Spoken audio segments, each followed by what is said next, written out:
खबर है कि इरबिल के शक्लावा इलाके में अटैक हुआ है। हमले के बाद जोरदार धमाका हुआ। धमाके के बाद भारी तबाही हुई है।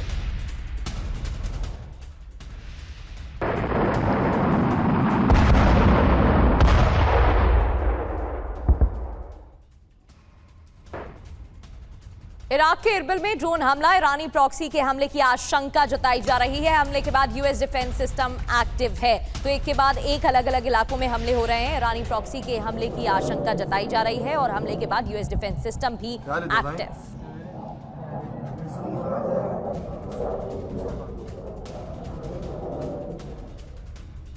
और इरबिल में गवर्नर कार्यालय को बनाया गया निशाना। इरबिल में सड़क पर गिरी मिसाइल। जी हां, सड़क पर यह मिसाइल गिरी है, लेकिन निशाना गवर्नर का दफ्तर था, गवर्नर का ऑफिस था, जिसको टारगेट करके इस मिसाइल को फायर किया गया। सड़क पर मिसाइल का मलबा नजर आया। तस्वीरें हम आपको दिखा रहे हैं उसी मिसाइल की जिसे फायर किया गया। ये 3 तस्वीरें आप देखिए। हमले के बाद जोरदार धमाका हुआ है और भारी तबाही हुई है। लगातार ये हमले जारी हैं। इधर इराक के इरबिल में ड्रोन से अटैक किया गया, गवर्नर के कार्यालय को निशाना बनाया गया। तो इराक में आप देखिए फिर से ये हमले किए गए हैं और इस बार निशाना गवर्नर का दफ्तर। तो ये 3 बड़ी खबरें टीवी स्क्रीन पर आपके सामने। अब सबसे बड़ी खबर का रुख कर लेते हैं। ईरान ने अमेरिका को ज्यादा नुकसान पहुंचाया है, ये खबरें सामने आ रही हैं। दरअसल CNN की इन्वेस्टिगेशन रिपोर्ट में यह बड़ा दावा किया गया है। मिडिल ईस्ट में 16 अमेरिकी बेस तबाह हुए थे। कई सैन्य ठिकाने पूरी तरह से ध्वस्त हो गए। तो ये बताया जा रहा है ज्यादातर यूएस मिलिट्री साइट्स पर मिडिल ईस्ट में हमले किए गए, जिसके बाद ईरान की तरफ से भारी नुकसान पहुंचाया गया है। 16 यूएस मिलिट्री ठिकानों पर हमले किए गए और बुरी तरह से ध्वस्त इन ठिकानों को कर दिया गया।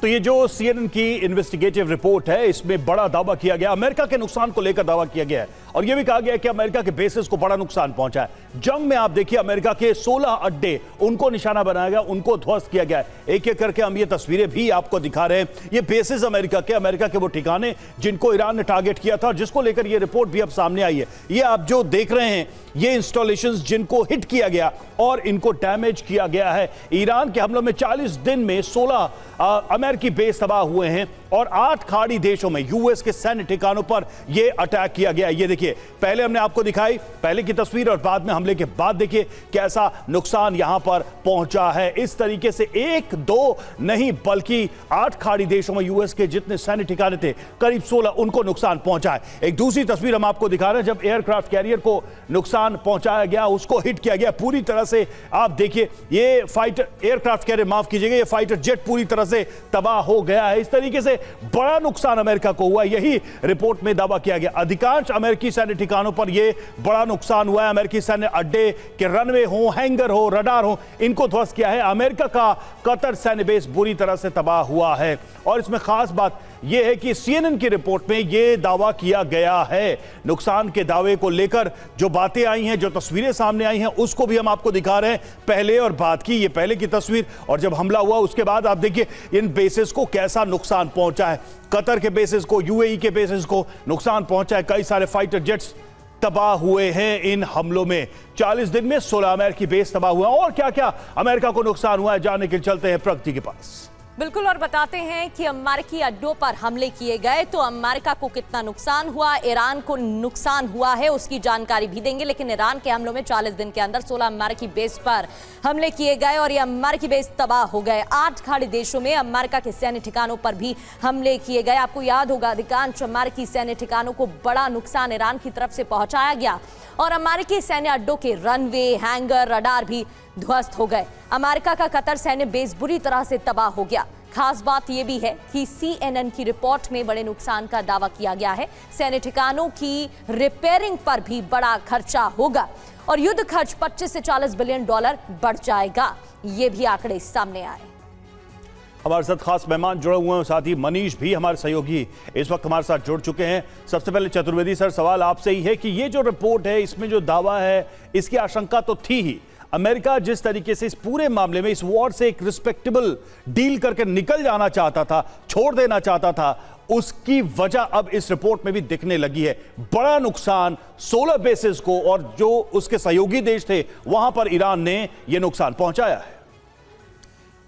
रवि, आप बिल्कुल सही कह रहे हैं और मैं इस रिपोर्ट से काफ़ी सहमत हूं, क्योंकि जिस केंद्र बिंदु को लेकर अमेरिका ने इस युद्ध में शुरुआत की थी, वो केवल ये था कि ईरान सरेंडर कर जाएगा, हम बहुत आसानी से वहाँ सत्ता परिवर्तन कर लेंगे और वहाँ पे एक विद्रोह हो जाएगा विद इन ईरान।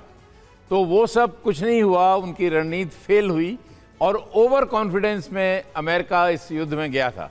उसने कभी नहीं सोचा था कि ईरान इस तरह से रिटेलिएट करेगा और ईरान इतने ballistics missile not only Israel के ऊपर और अमेरिकन बेसिस के ऊपर, अपने वो जो गल्फ कंट्रीज़ हैं उनके ऊपर भी उसने नुकसान पहुंचाया।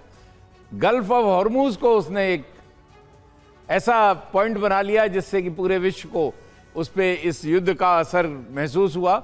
और ये सब चीज़ें जब आप देखते हैं तो मैं समझता हूँ कि अमेरिका की रणनीति सोची समझी नहीं थी और काफ़ी अमेरिकन जनरल्स, एडमिरल्स एंड ये लोग इसके पक्ष में शायद नहीं थे, क्योंकि आर्ट ऑफ वॉर, जो कि आज तक हमारे चाणक्य ने भी कहा है कि is to win the war without fighting, और ये इसमें बिल्कुल उस पर उन्होंने सोचा कि मैं बहुत बड़ा एक मिलिट्री पावर हूँ और मेरे अगेंस्ट सब लोग घुटने टेक देंगे, ऐसा नहीं है।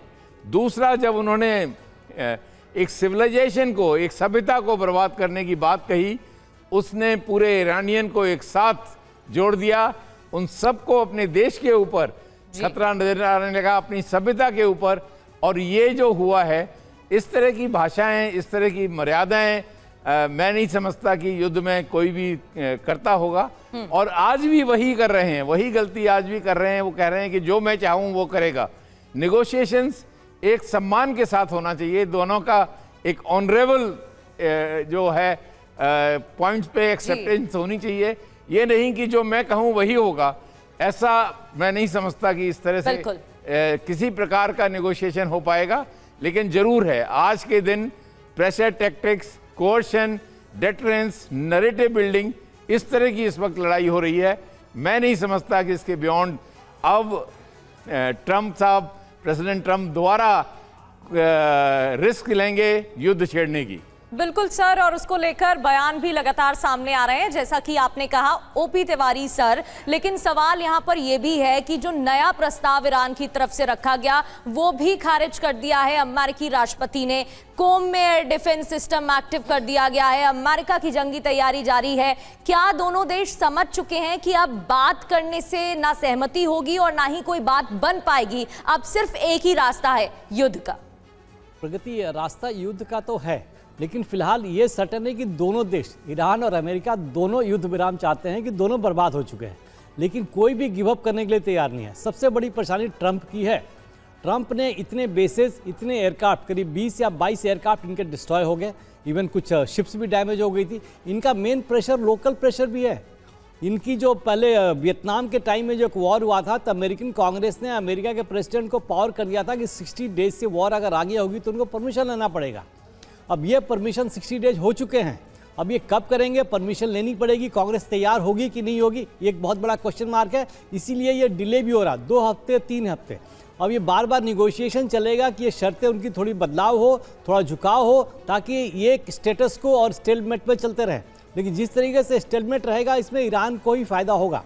तो ट्रंप की सबसे बड़ी मजबूरी है कि वहाँ की जनता परेशान है, वहाँ के लोग, वहाँ जिस तरीके से महंगाई बढ़ गई है, तो लोग यहाँ तक ओपिनियन न्यूज़ यही आ रही है कि ट्रंप साहब का बिजनेस तो बढ़ता जा रहा है, लेकिन वहाँ की जनता को महंगाई का सामना करना पड़ रहा है, इन्फ्लेशन का सामना पड़ रहा है। ये एक बहुत बड़ी बात है। जैसा चतुर्वेदी सर बता रहे थे कि वहाँ के अपर एचेलॉन जनरल्स, एयर मार्शल्स और फील्ड मार्शल में कई उनके उनसे सहमत नहीं थे, कई लोगों ने छोड़ दिया, कई लोगों को निकाला गया। तो ये जो वहाँ पर अपना तख्ता पलटने की कोशिश कर रहे थे, यहाँ मिलिट्री का तख्ता इधर पलट गया। उनके जवानों ने, उनके जनरल्स ने भी स्टेटमेंट दिया कि better to leave than putting our soldiers into tight.